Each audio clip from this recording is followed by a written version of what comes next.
உடலுக்கு தேவையற்ற கெட்ட கொலஸ்ட்ராலை குறைச்சு உடல் எடையை கட்டுக்கோப்புடன் வைத்திருக்க உதவுகிற ஒரு சத்தான ரெசிபி தாங்க செய்ய போறோம். நம்ம டெய்லியும் ஒரு முட்டை எடுத்துக்கிட்டா ரொம்ப நல்லதுங்க. பொதுவா குழந்தைங்க முட்டையை நம்ம வேக வச்சு கொடுத்தா சாப்பிட மாட்டாங்க. நம்ம இந்த மாதிரி முட்டை தோசை ஊத்தி கொடுத்தா ரொம்ப விரும்பி சாப்பிடுவாங்க. வாங்க எப்படி செய்யறதுன்னு பார்க்கலாம். ஃபர்ஸ்ட் நம்ம ஒரு பவுல் எடுத்துக்கலாம். அதுல நம்ம முட்டையை உடைச்சு ஊத்திக்க போறோம். நான் நாட்டுக்கோழி முட்டை எடுத்திருக்கேன். உங்களுக்கு நாட்டுக்கோழி முட்டை கிடைக்கல அப்படின்னா பிராய்லர் கோழி முட்டையிலையும் செய்யலாம்.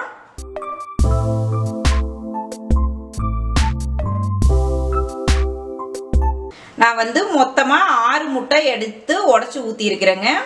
இதை இந்த மாதிரி ஃபோர்க் வச்சு நல்லா மிக்ஸ் பண்ணி விட்டுக்கலாம். பெரிய வெங்காயம் 1 பொடியாக கட் பண்ணி வச்சிருக்கேன். இப்போ இதை சேர்த்திடலாம். பச்சை மிளகாய் 2 பொடியாக கட் பண்ணி வச்சிருக்கேன். இப்போ இதை சேர்த்திடலாம். கொத்தமல்லி இலை கொஞ்சமா எடுத்திருக்கேன். பொடியாக கட் பண்ணிட்டு சேர்த்திக்கலாம்.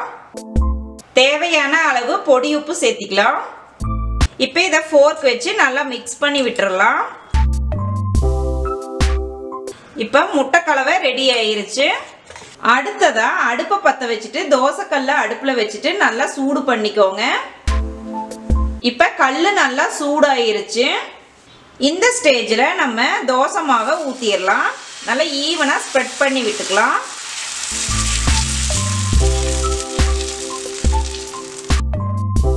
இப்போ எண்ணெய் கொஞ்சம் ஊற்றிக்கலாம். இப்போ நம்ம ஆல்ரெடி கலக்கி வச்சிருக்க முட்டை கலவையை ஊற்றிடலாம். இந்த மாதிரி ஈவனாக நல்லா தோசையில் படுற மாதிரி ஸ்ப்ரெட் பண்ணி விட்டுக்கோங்க முட்டை கலவையை.